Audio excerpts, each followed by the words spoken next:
This diagram is called a personal iceberg. As an iceberg, we can only see the tip, and the rest are below the waterline. Our behavior, which we can see as the tip of the iceberg, may be triggered by the way we feel, or triggered by our perceptions, our thoughts, or triggered by our expectations, or by our yearnings or our desires, or a combination of one or more of these. Very often, the problem is not the problem. Not being able to cope is the problem. Let's look at these segments a bit more closely. What does behavior mean?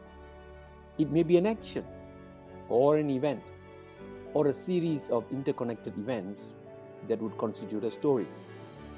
So when we say feelings, we mean emotions. It could be feelings of sadness or anger or being hurt and other emotions. It may also include joy or excitement. Now, what about perceptions?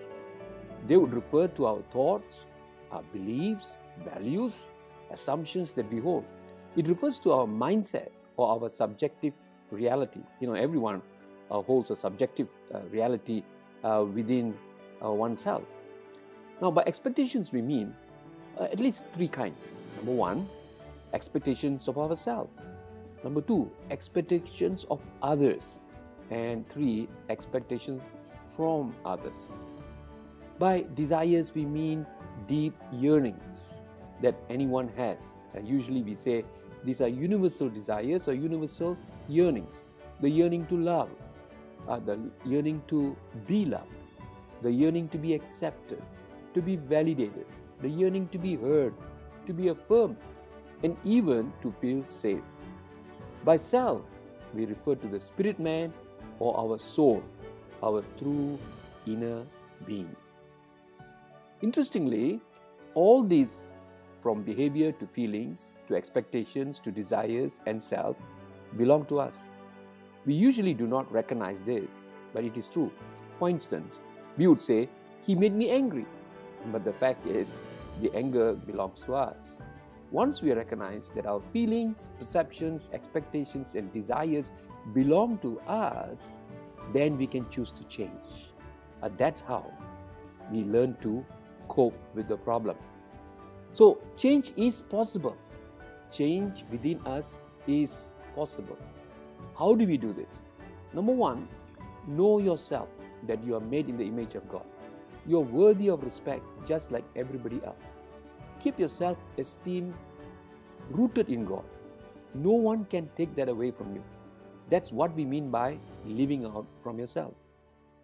You are free to make choices that will bring change. Be a choice maker.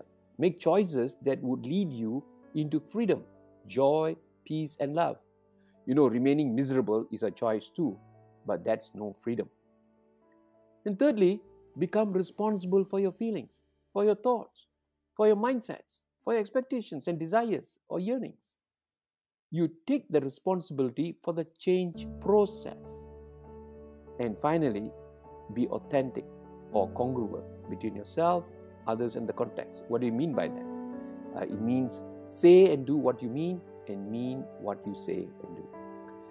If you do these four things, you will find you're able to cope well with the problem. And so we'll say it again, the problem is not the problem. Not being able to cope is the problem.